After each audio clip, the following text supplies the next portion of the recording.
Tonight we're going to watch 3 documentaries. The first is a miniseries called College in Prison, and it is a PBS special, Ken Burns special. The second is called Almost Home, and it is about a program out of California supporting people who were formerly incarcerated to continue on in their post-secondary education. The third is called Degrees of Freedom, which is my particular favorite. It is about a women's prison out of New York that struggled after Pell Grant was taken away and college was lost, and they fought hard tooth and nail to get it back. After the last documentary clip is shown, the last clip that you're going to see is a culmination of all of them to close us out nicely.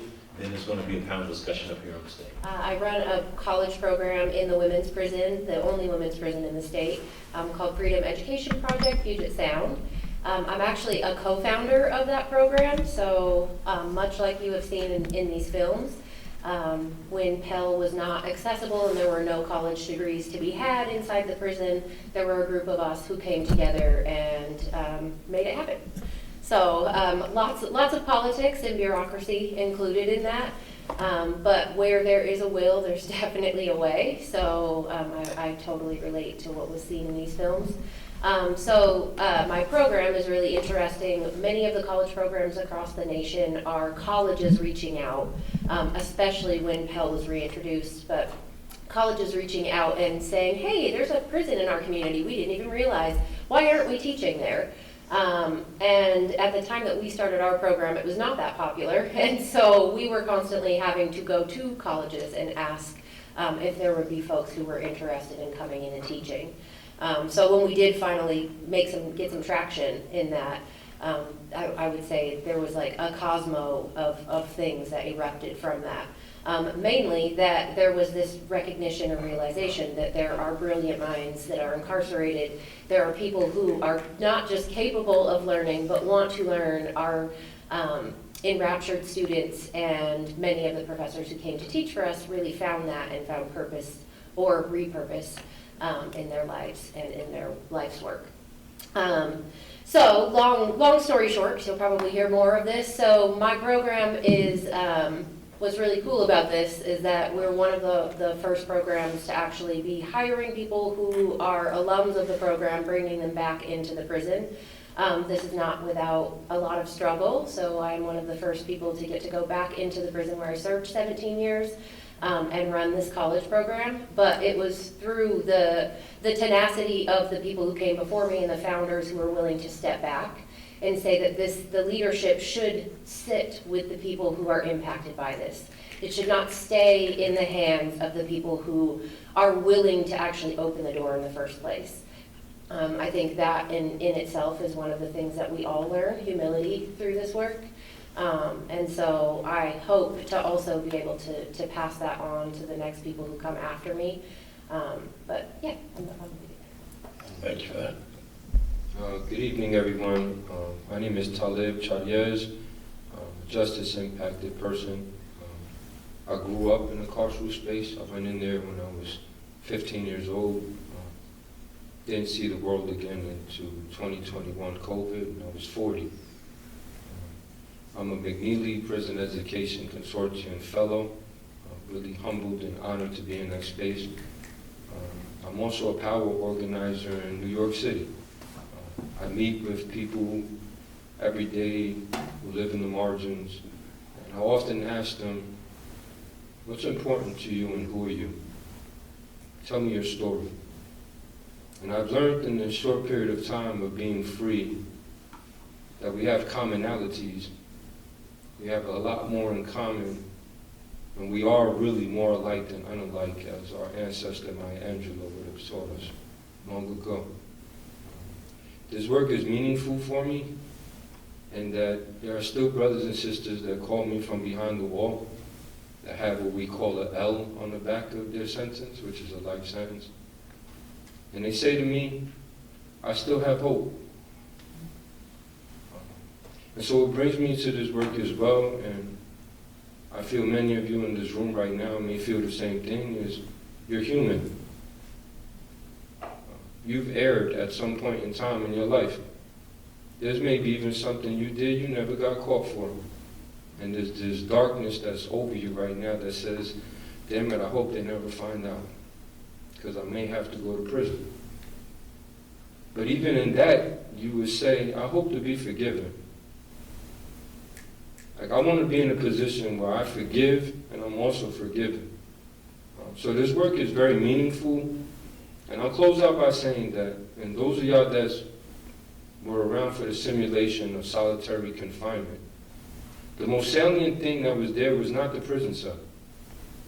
It was the audio of people screaming and banging and shouting.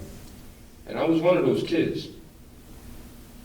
And I remember one of the reasons why I banged on my door is because I didn't have the words to express the pain that I was feeling.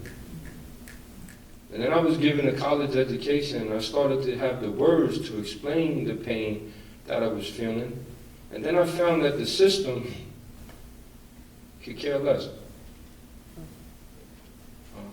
So the work that I really want to be able to do is now take the language, introduce power, to not only change policy, but change the trajectory in which we have still consistently been on since the emancipation of our ancestors. I'll close out with that. No, thank you for that. That was quite the close. That's I mean, you two just clearly answered my first question, which was about, the work that you do that's tied to the carceral system space, higher education space, which I appreciate that. That's a great piece of information for the audience to have. But another question that always comes up in moments like this, because we all are connected to other people around the country and the work is important, what brings you all to our state, and have you being willing to speak on an issue that's, a couple dozen states away from your state where you live and work? Because that you don't have to do this, so why this? I think we've heard it thematically. Brother Shannon, you're on it. Community. This community. This nation, with the exception of those who think that we have to be divided, we're a community. I remember all of us here experienced it. I think the only thing that united us and divided us more was Sunday. I remember it was like football in church. But there's a sense of community in that. And that's how you heal. Like, I'm all the way on the East Coast. When I hear about anyone in the world that's impacted in some type of negative way, like that touches the heart in some kind of way. You still got blood flowing through you. And like, we have an opportunity to actually do some meaningful work. And like I said, it's the sense of community. It's uplifting each other. Like right now, there's people who don't have access to food, man. Like, imagine the type of thought process of taking SNAP benefits away from people just because. And then a community of business owners say, you know what, we're going to offer $40 meals, Thanksgiving meals, to help mitigate that. So it's community. Indeed. I think for me, yes, to all of that, the big piece of community and collectivizing thought. But I also think, I know that personally going into the prison, what I get to see every day is that the inspiration that happens from that. And I am far from perfect. My story is twisty and troublesome and had lots of hiccups in it.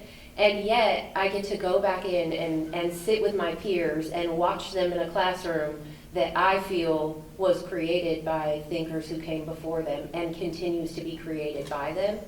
And I think the power of getting to see someone who sat in the same classroom with them then be in a leadership position, like setting an example, is something that we have to do, not just within our community, but across state lines, across different levels and degrees of thinking.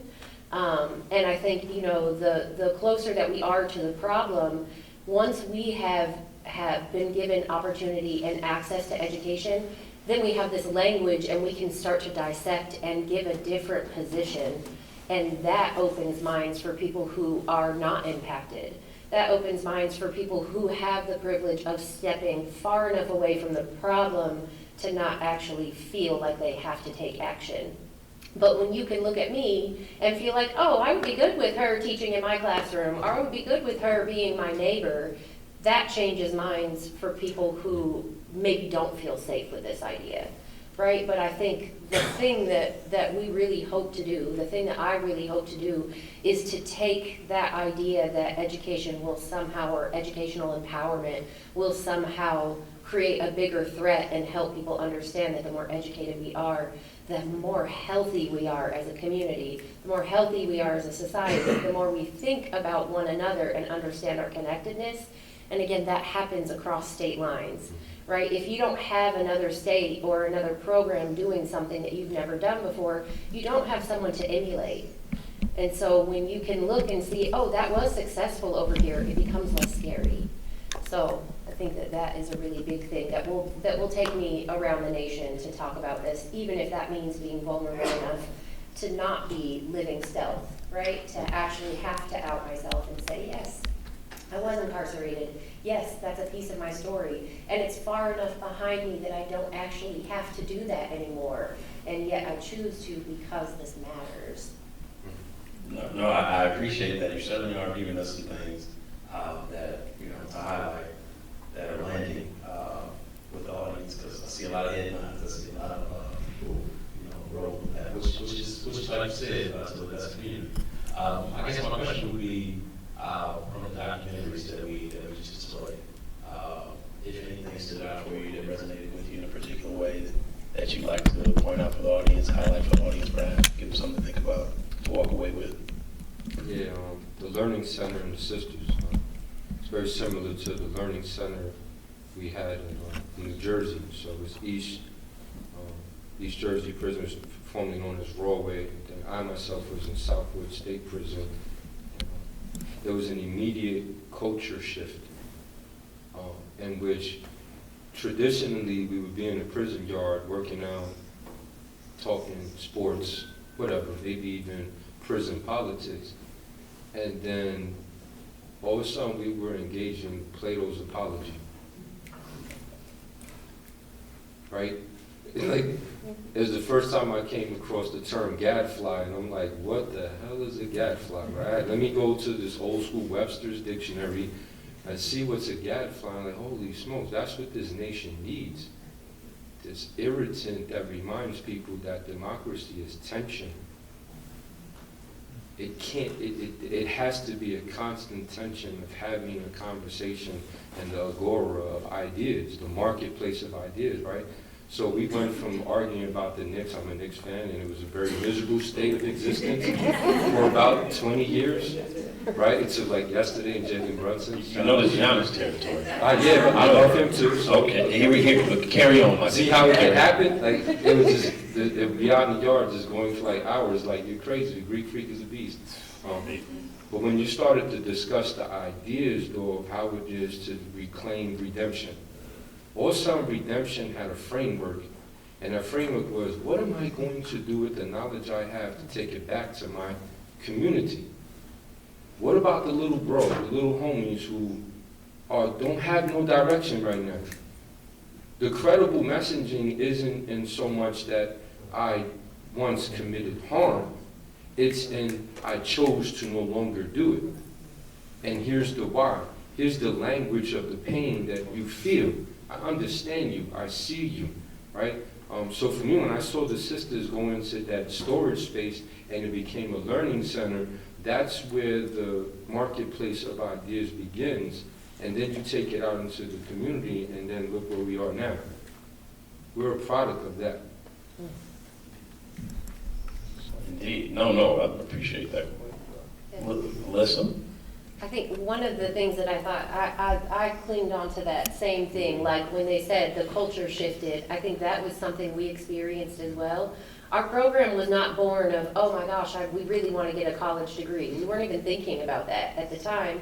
There was just a group of us who were having different conversations than what was normal in prison. We were readers, and we were the weird people, right? And so we were like, how do we make more weirdos? And you can't change the conversations that happen in prison without an infusion of other information. Say that. And so that was where we started, was just a reading group. It was like having professors come in who were a little leery about coming into the prison, but with low stakes, not having to teach a course, just coming in, doing a really difficult reading. We read all sorts of philosophers and difficult things you probably wouldn't tackle on your own. But then we came together, and what happened in that space, we called the ecotone. So it was like the ecotone in environmental science is the place where two ecosystems abut. And something happens in that space that can't exist anywhere else. And what happened there was we started to see that our ideas and our contributions were valuable. And the professors started to see that we, again, were a rapt audience, but also that they were being challenged in that space, that they were learning in that space, because we were threading everything through our own personal experience, which I think was not something they were experiencing in a college classroom with 18 to 20-year-olds who don't really have a whole lot of experience to pull from.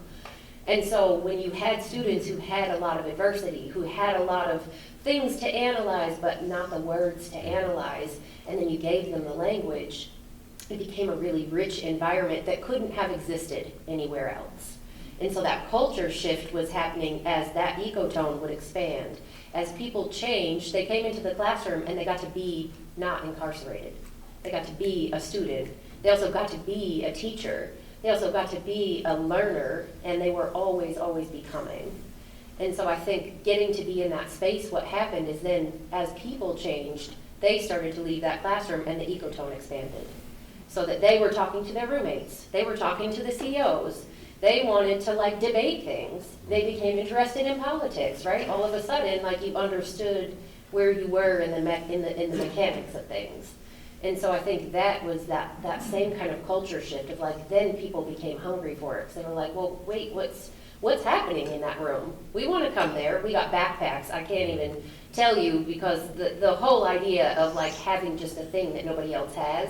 I see those clear backpacks in the video and I'm like, yep. As soon as we got the backpacks, people were like, oh, that's a status symbol. I'll go to school to get a backpack. And not realizing that the transformation would be far more than the backpack. But if it was how you caught people, right? It was a conversation, it was a thing, it was seeing a change that was happening around you that you all of a sudden wanted to be a part of. Say that. Has it been difficult being educated and being, quote unquote, in the felony category? How have you navigated those challenges? And how would you suggest that a person armor themselves up and get their heart ready to do that kind of work? Because that's a difficult thing. Yeah. Education or not. So yeah, of the collateral consequences, psychologically we are hurt. That it's not a natural state to be confined like that. It's not human. I have yet to find any research anywhere, and I don't even think there ever will be, that will be able to understand the complexities of what happens to the human mind when it's placed in a confined state for a significant amount of time. And then what worsens that is when you come home, and yesterday marked my Freedom Day. I finished my parole yesterday. But interestingly enough, as I've reflected upon it, I didn't feel right. I still don't feel right. I was speaking with Brother David earlier today, and that I was home with my wife and son, and I found myself laying on my sofa, and I got triggered.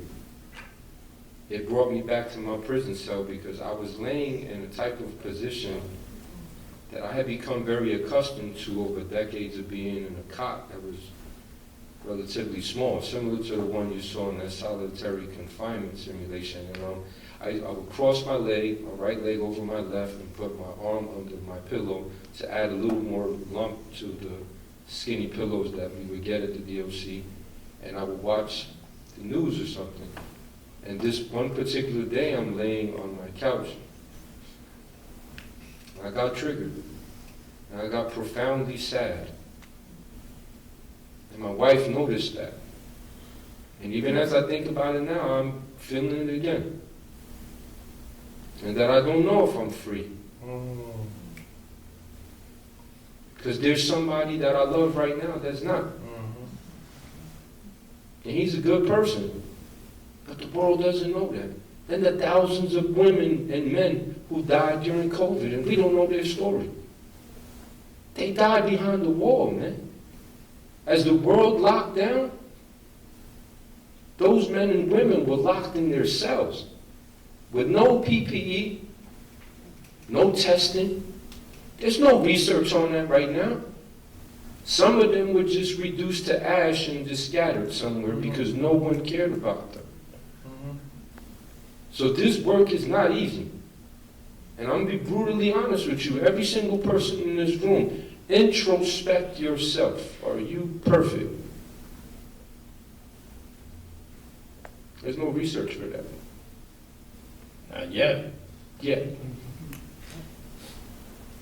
But I would say that there is a lot of research and maybe just facts, stats that need to be collated Yeah. on how dysfunctional and not successful the carceral system is. Yeah, it's broken. Right.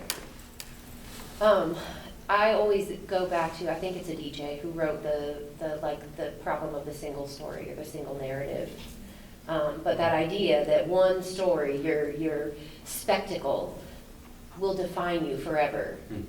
And to think like we have an age range of people in this room, can you imagine being held accountable for something you did 10 years ago, 20 years ago, right? If some of you are not even old enough to think about something you did as a baby, if you are 20 years old, can you imagine being held accountable for that thing, for that being your story, for the things you did as a reckless teenager, to be held accountable for that story, to not be allowed to expand, to become anything different?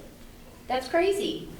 That doesn't make sense. When I say it aloud, I know it sounds ridiculous, and yet that is what our justice system does. That is exactly what it does. And it gets reinforced constantly because there's no way to mitigate it, right? We make it invisible. We put you in a prison often, and I'm sure you all know, the states definitely locate prisons in places where you are not seeing it on a regular basis, and it's being sold as job security for an area, right? But the fact is, like, if we just hide it, then we don't have to look at it, and it only gets brought back out when it's painful again. A person's getting released, a day that should be really exciting, instead becomes trauma for someone else, becomes trauma for a community, becomes trauma for people who aren't prepared for this, including the person getting out, if we aren't investing in what the correction itself looks like. And I think that is the big thing with programs like this. I saw the stark difference, and maybe you all noticed too. I know a lot about BARD. They are one of our really tight partners. But if you saw what it looked like to introduce school inside of a prison and how that changed people, what I can tell you is I did the BARD BPI summer residency this summer. I got to meet a lot of these guys because they're out now. And they are all working for BARD. They are all doing amazing things. And they had access to this inside. And then you saw the struggles in the next documentary where people were trying to access once they were out.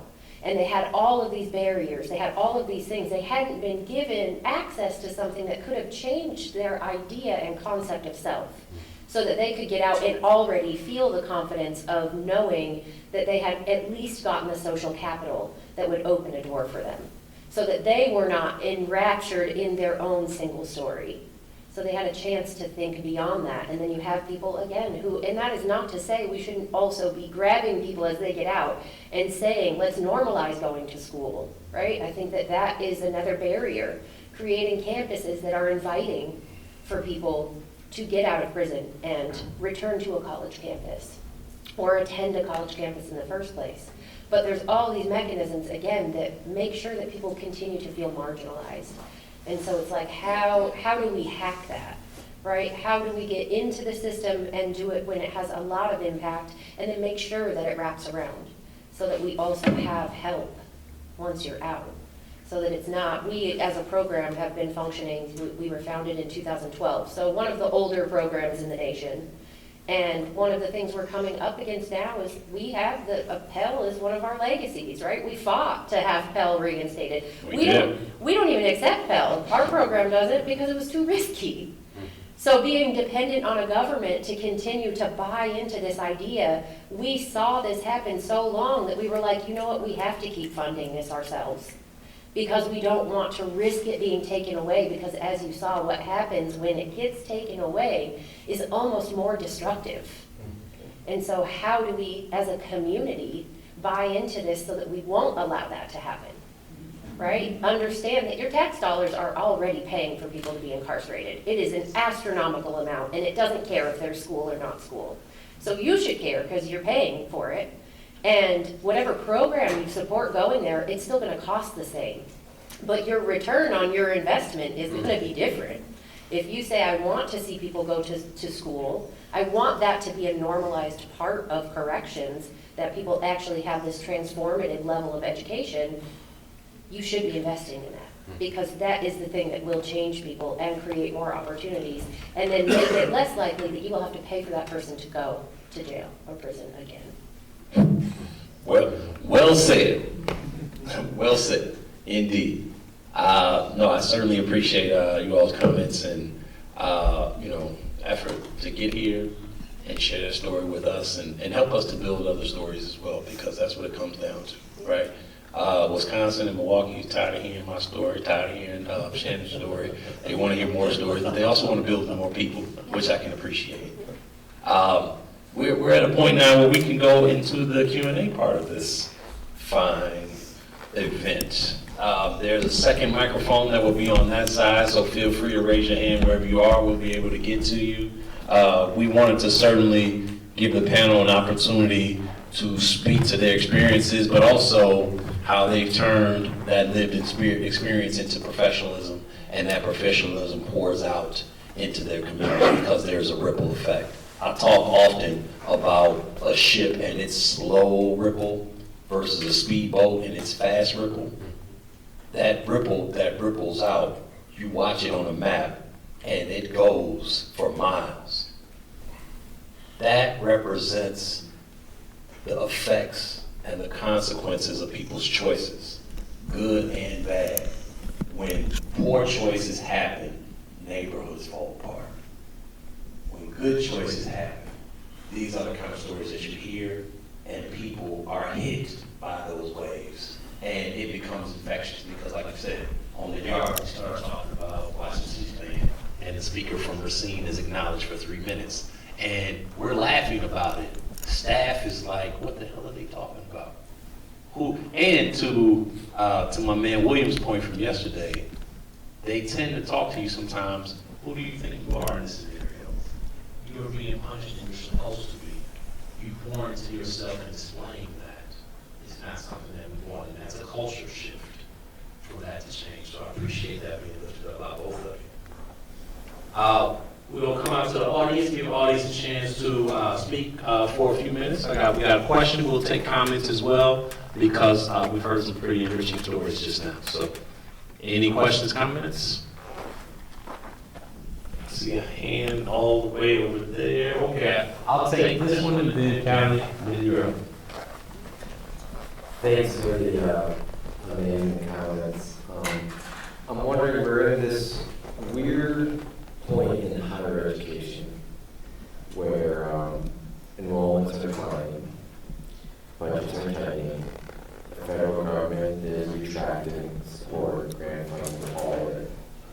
And so we are at this place where, on the one hand, the evidence is so clear of why we should do higher ed, and yet schools themselves are finding us in a financial bind to continue to do that kind of programming. So I'm wondering, from like we're at universities, and at universities, all different universities all week, and there's a university perspective on this, higher ed, and there's this inherent tension between mission and finances. So I'm not even sure if there's a question here, but I'd like you to just maybe riff on that tension a little bit, because I'm sure you guys know about it and everyone in the room knows about it. Go ahead. I feel like I live at the crux of like these two institutions, right? I have a partnership with a private university, and a partnership with the Department of Corrections, and a partnership with a community college. And so understanding the bureaucracy of all three institutions while trying to be an abolitionist organization is a crazy space to have to exist in. I'm like a flexible piece of clay, because I have to constantly shape myself differently. But I think to your point, so the fact is actually running a program, if you aren't talking about the administration, right, the cost of actually being inside of the prison, but the cost for the campus itself is actually really low. So the problem with universities as a whole is they want this margin of profit, right? It's a business. University is a business. And why we worry about enrollment rates, right? In a prison college campus, like the enrollment rates are not high anyways. Like if you had to sponsor 100 people going to school who needed 0 campus services, 0 housing, 0 food, they literally needed the cost of instruction for one instructor to come and let's say teach 20 people 2 times a week. It's not a huge overhead. And if you're working with a nonprofit who's doing this, we pay our professors, so we don't expect the college to do that. And our professors, because it is such a profound experience for them, they do that for a pretty low rate. We would love to pay them more if we could, but I think the point is, like, it is such an enriching experience. It also, again, as I had said, like, it brings people back to the purpose and their joy of teaching, that we will often have folks, not necessarily in this economy, but previously, who would donate their stipend back because it was like, we're actually doing this because we see the good of it. But what happened, and where I think the social capital of that, the leverage happened in that, was that so many professors were turned by this program that they were going back and putting pressure on their college campus. They were talking about it. Why aren't more people doing this? I had this great experience. You should come over here and do this. And so I think there are a lot of ways that we get over the barrier of how we spend our time that doesn't have to be monetized, so that there are ways to run programs even when there's not a lot of money.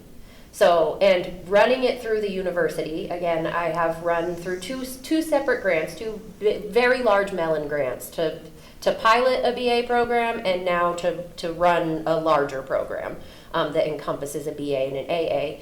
And one of those grants went through the university and had huge margins of money taken out of it. So much so that now, in the wake of not having Pell currently, they're like, guess what? We still have $100,000 from then that we didn't spend, right? And so understanding that now the money is funneling through our organization and we're actually directly getting to see how it's spent.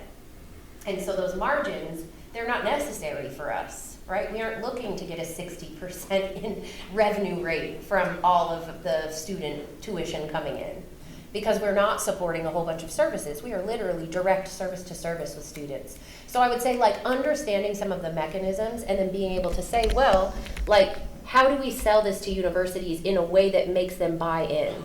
And a big piece of that, I think, is saying, like, here's a signature initiative. This makes you look good. Right? If nothing else, you cater to the thing that whatever institution finds important. Right? The DOC values alignment. They value successful reentry. So I have to sell education as one mechanism to get to a very successful reentry. But it's true, right? I'm not selling falsehoods. But I think understanding how you have to spin the narrative to each person, to each party, each stakeholder, right? My funders are one story, my teachers are one story, my students. We, as a program, have, because we've been functioning for so long, we literally now have a student body who does not remember not having access to higher ed in prison. That's a hard population of people to motivate to come to class. I just want to be real. Like, they do not understand that this program could go away because they have never known a program to not be there. And so as much as that is a powerful legacy, it's also a new challenge. So how do you continue to tap into, especially with our economy tanking, how do you tap into people's motivation? And there's a lot of good that could be happening, right, if we stopped trying to monetize everything. For that, go ahead, Calvin. I'm curious, what would you say are the top 2 or 3 opportunities, resources, or services that you had access to when And the second part to that, was there anything about pursuing education on the inside that may have been like special or meaningful to you that wasn't necessarily there when you went to the campus?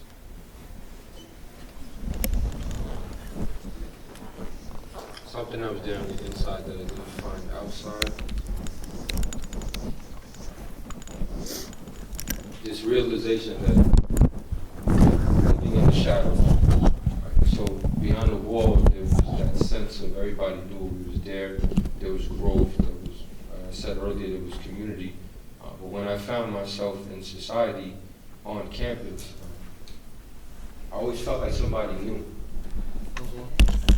And it just felt weird. Like I walked into class and I was one of them individuals who sat in the first row and directly in front of the professor, intentionally so. And I would raise my hand frequently and I would challenge the bull crap that came out of Texas McGraw-Hill books. And that was like my approach. That was like my fugitive pedagogical approach. Was like, I'm going to challenge everything that's said on this campus. And I would walk out the room and be like, damn, I think everybody knows like I did time. Like I just gave it, I gave it all away. But then it come to find out, no, they didn't. And then what I ended up finding out is then the professors, though, this is something that was definitely not on the inside, but I ended up finding outside. This professor started saying, come meet with me during office hours. I want to learn more. And it shifted things, because I was like, holy smoke, you want to learn from me? And then start having really interesting conversations with some professors that I'm still in relationship to this day, who we riff off each other and say, what's next? What are you thinking about this, right? So I hope that helps in being able to frame it as universities need to be a more enriching environment. Yeah, I think that I get it. Oh, man, no, I appreciate that, and I'm going to kick myself because I should have my tablet, my pad with me, because you two just gave us some interesting stuff. One, I wanted to lift up that statement that you just made about fugitive pedagogy. That's some Carter G. Woodson stuff. Could you give some of us non-super readers a bit of understanding about that, about how that in education is resistance? Oh, man. Could you give us a little bit about that? Because I caught that. Yeah, it's dope. So when I came across it, I was trying to understand carceral logics. I benefited while I was at Rutgers campus in that one of my professors came to me one day and was like, would you like to present at the American some big conference, American Education Association thing. And there's this top educators that came out and he said, would you be interested in teaching carceral logics in the classroom? Because that's something I was framing in my head. I said, wait a minute, I hear this idea about K-12 prison pipeline. That's just out there. A lot of people know it. But I said, but there's a carceral logic that exists in the classroom that dates back to the plantation. That goes back to this legacy of enslaving people in this nation, right? And in the schoolhouses, particularly in the schoolhouses, where curriculum was designed and framed by non-abolitionists. It's this idea where you keep a particular group of people marginalized and separated and segregated from advancing, right?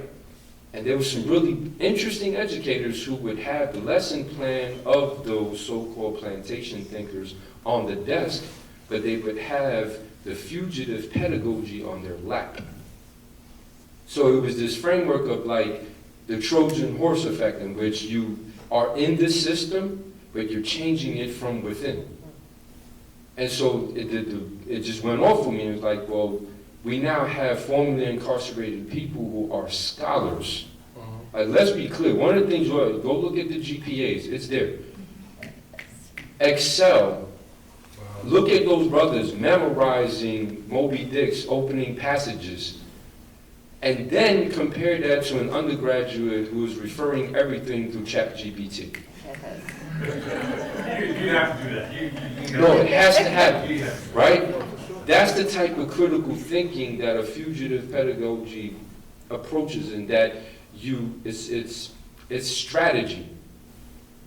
And from the Greek term of like literally utilizing something that would not cause harm. Journalists didn't want to just be killing people. They wanted to avoid pain. That's strategy. So to that point, where we are now in this space, in this democracy, if we're to keep it alive, that's the approach that I preach.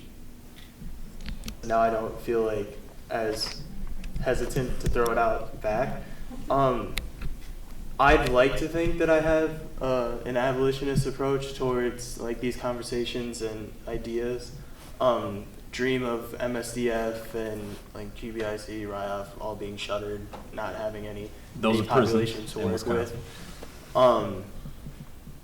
So when I look at like sort of the, and this is where it gets into like conspiracy theory mode and stuff like that, but like when I look at some of the history of like who's really invested in prisons, and like the conservative history of that, I think of like Tommy Thompson in Wisconsin, who like was literally one of the key architects of many of the prisons that are currently around today.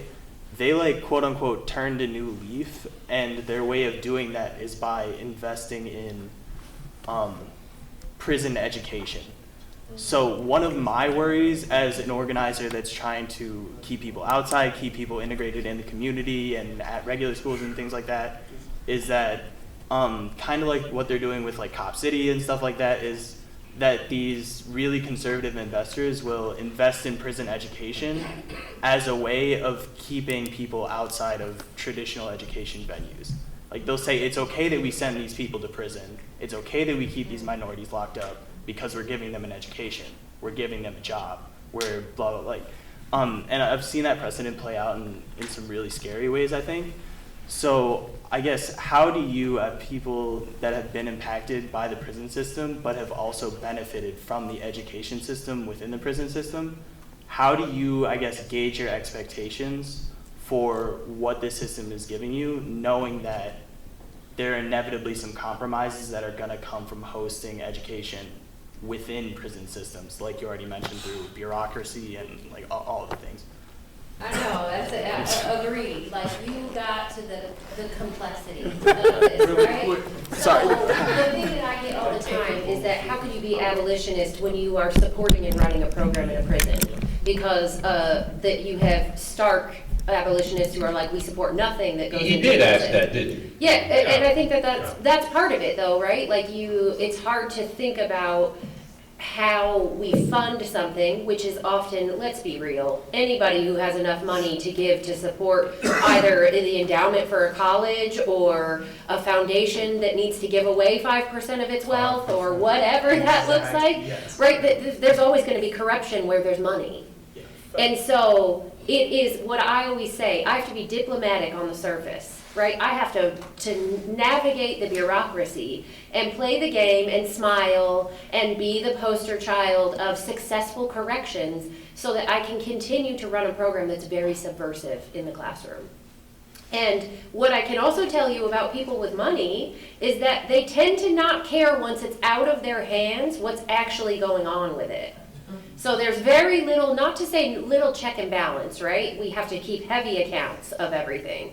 But the fact of the matter is, like, you bought books this year. Guess how subversive that is? They are not saying you can't buy that book, you can't buy that book.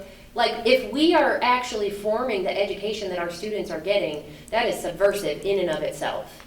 And I think for more independent programs, and a lot of this where I see, like, teachers are given more free rein to say, hey, your college campus might not let you do this content. We will, right? Come in and teach that.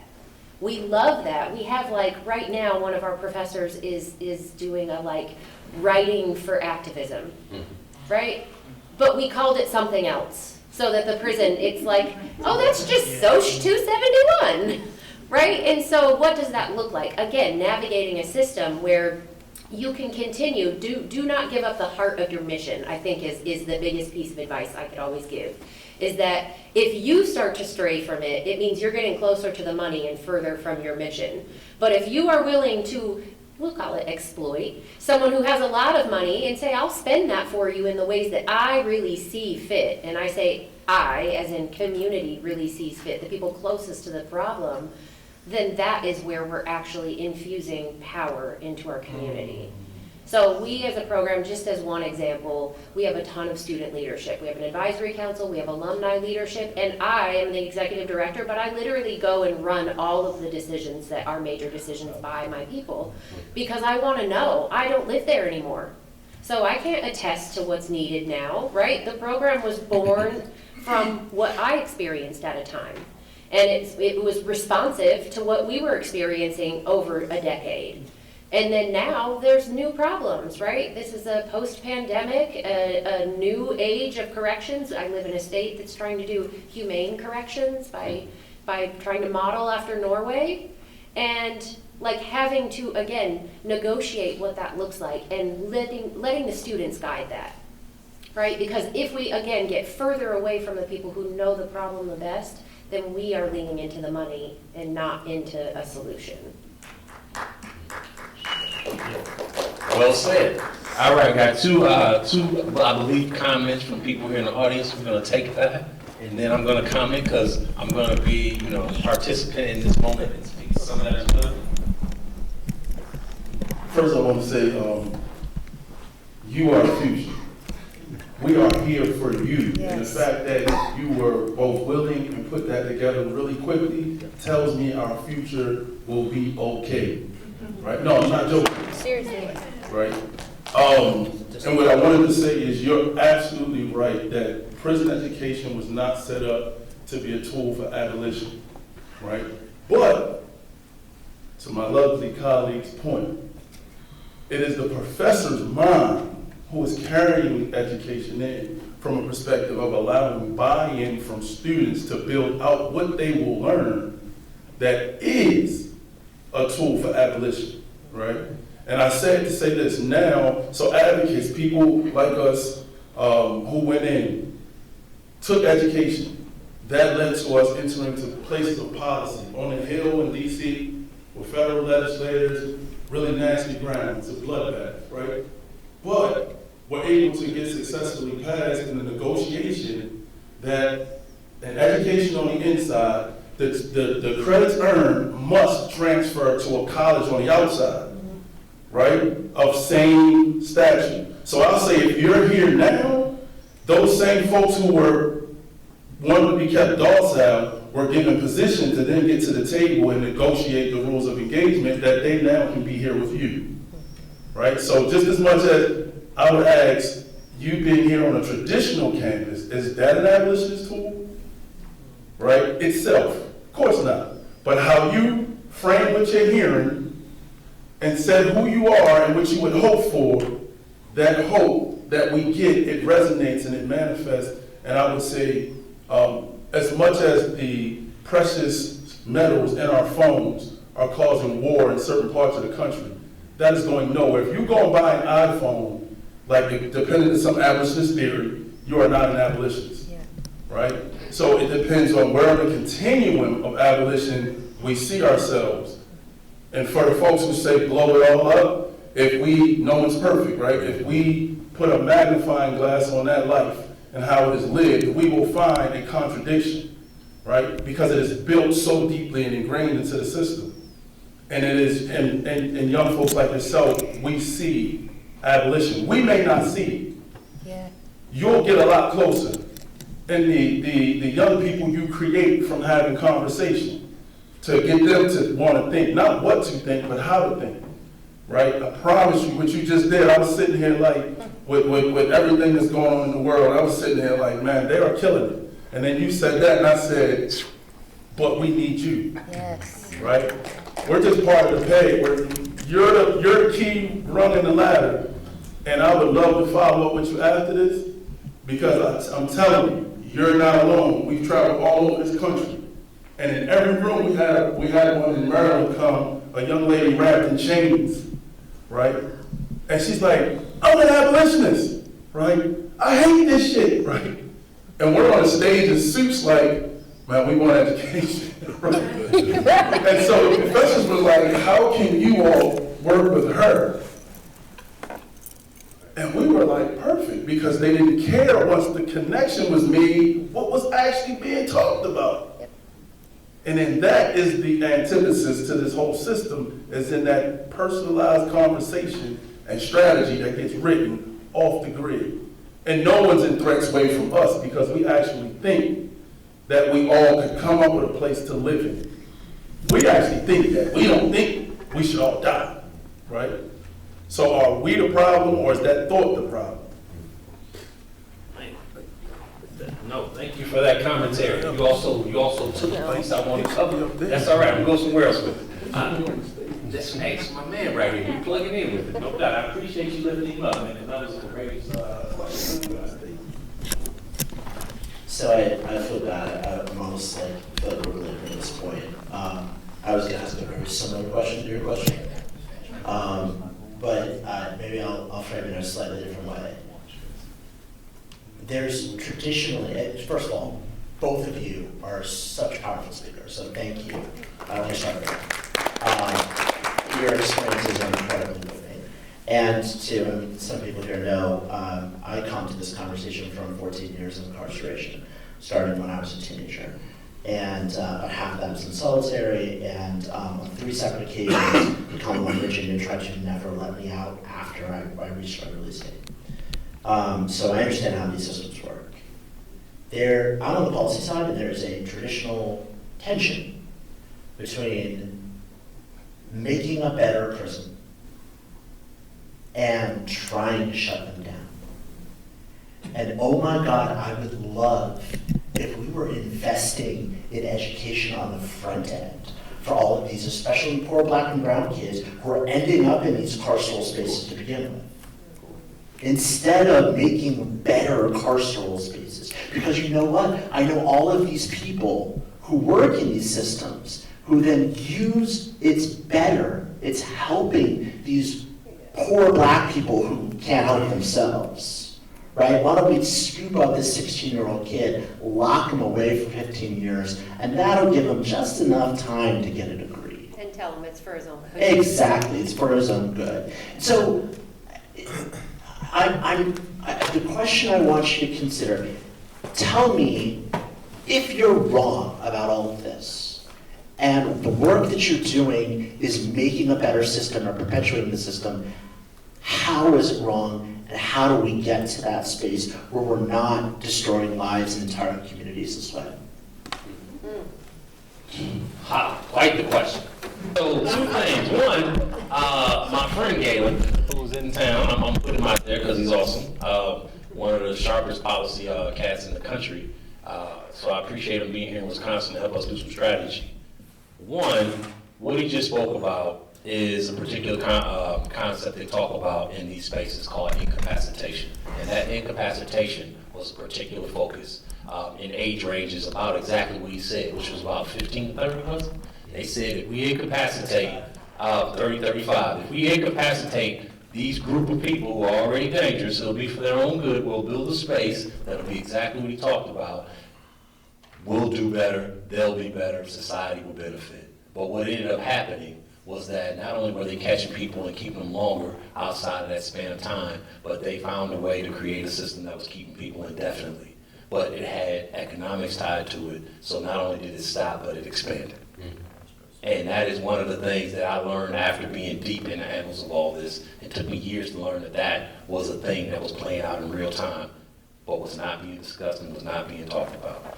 The other point, to William's point that I wanted to lift up that you mentioned, which was powerful, was also tied to what you were saying, which was we're all invested in this in a particular way. My phone has precious metals in it. Like you said, everybody who has a smartphone, even though when I left prison I won't have a dumb phone, my smartphone has precious metals in it that's tied to everybody.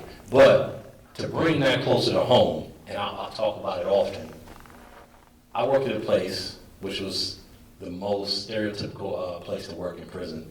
I made license plates here in Wisconsin.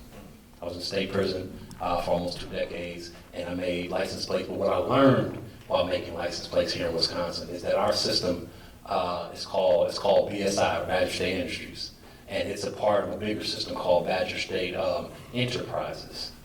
And I didn't realize it, but Badger State Enterprises makes a number of different things, including the beds that you sleep on at college campuses at the college level. Thank you. At state Yep. colleges, including the sheets that you utilize. Yep. That are, the stuff in the classrooms, the cubicles, you name it. And that is the correctional industry version, whatever it is, across every single state. Touche, and that's why I laughed when William said what he said. And so I also want to lift up the fact, in the same way, I want to be the granola eating, bike riding to work, non-gas guzzling person.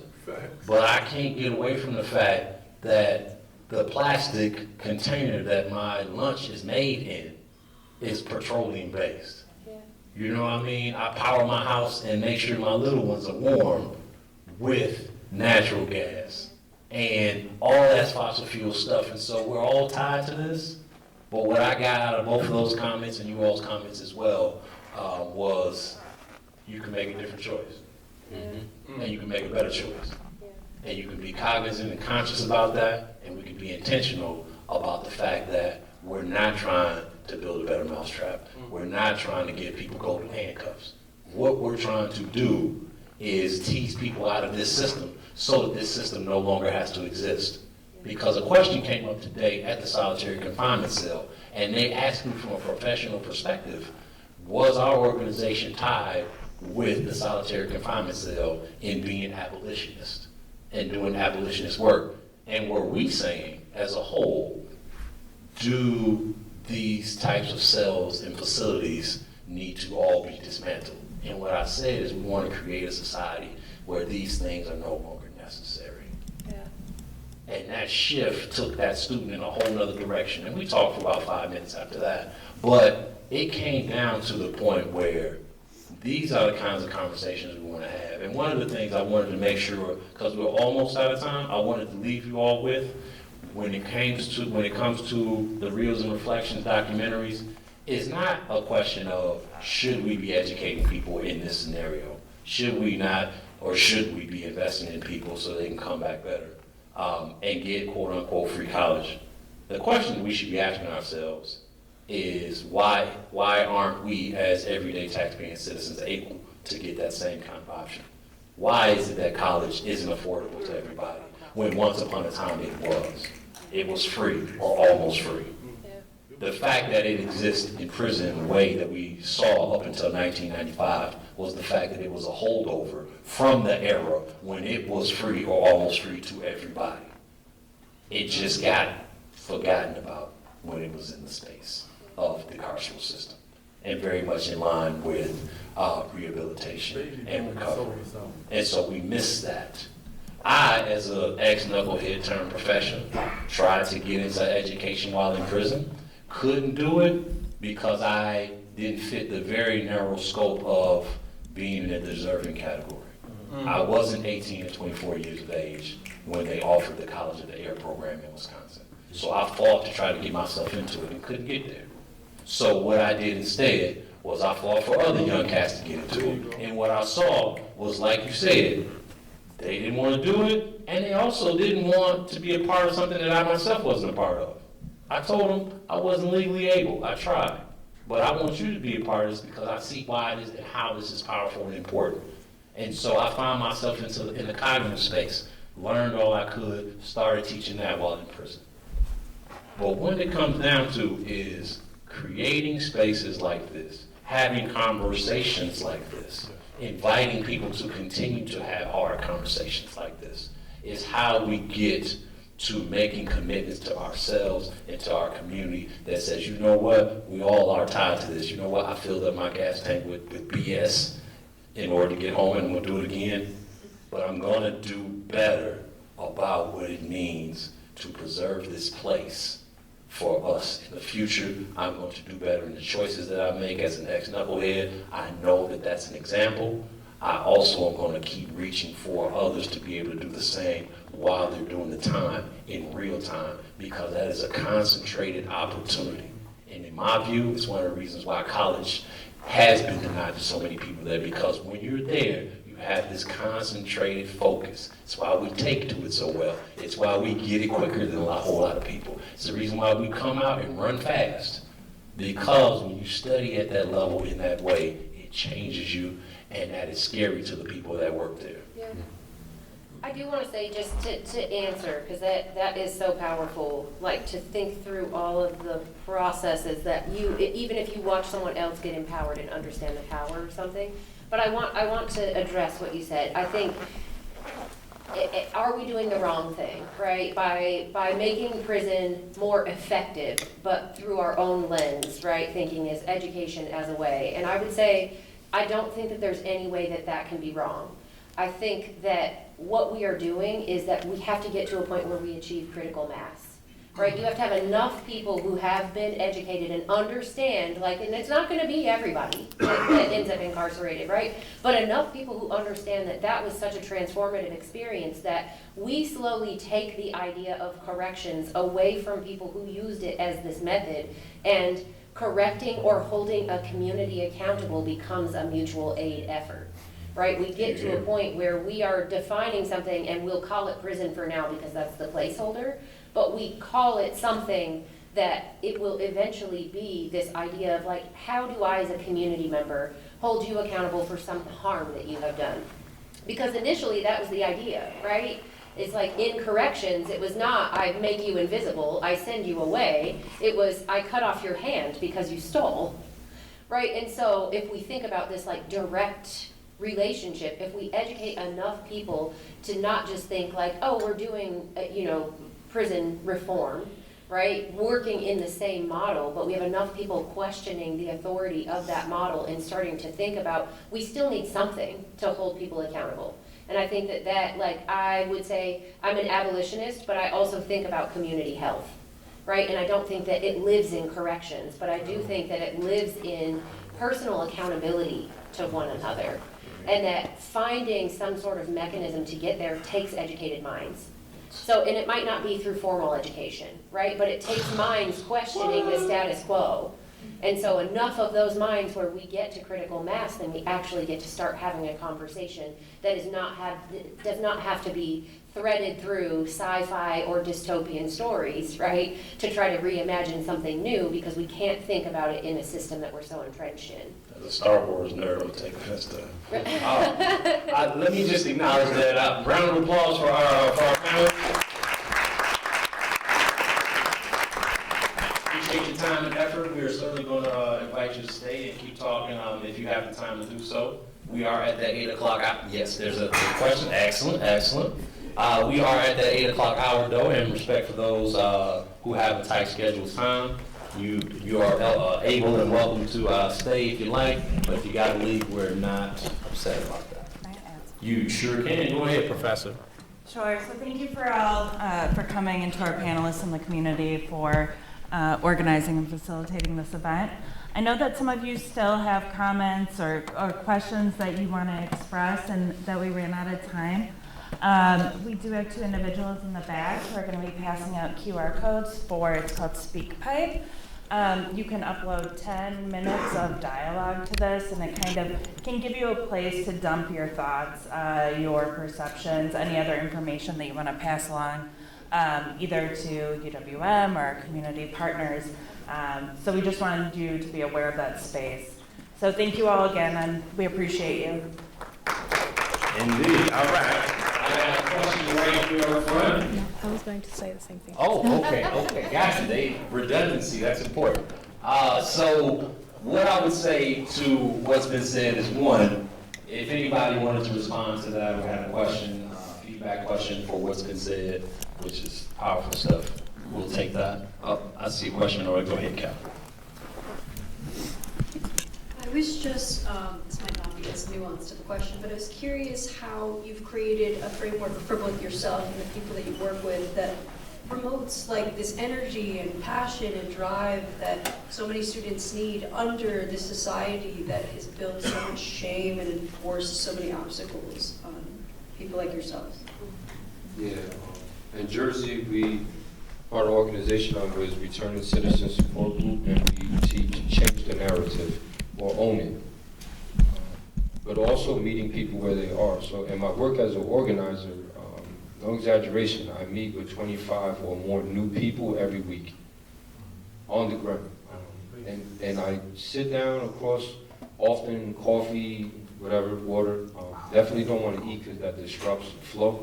But if you go over a light beverage and you sit with a person and you say, who are you, what's important to you, so on and so forth. We start getting into a conversation. We're taught that the most radical thing you could do is meet someone, have a meeting with them. So for me, when I was on campus as a senior program coordinator, as a transition person for formerly incarcerated people, meeting with traditional students as well, I would often try my best to coordinate opportunities to put them into conversation with each other about things that make them uncomfortable. Like literally uncomfortable. Like, so framing conversations around race, framing conversations about punishment, and then engaging it, right? Because if not, then you're just consuming, passing a test, getting your degree, and leaving with maybe a network of somebody who will hopefully hire you. But to create the critical type of thinking will bring a formerly incarcerated scholar into a space with a student who doesn't have that lived experience and have them engage in dialogue is one of those ways as well.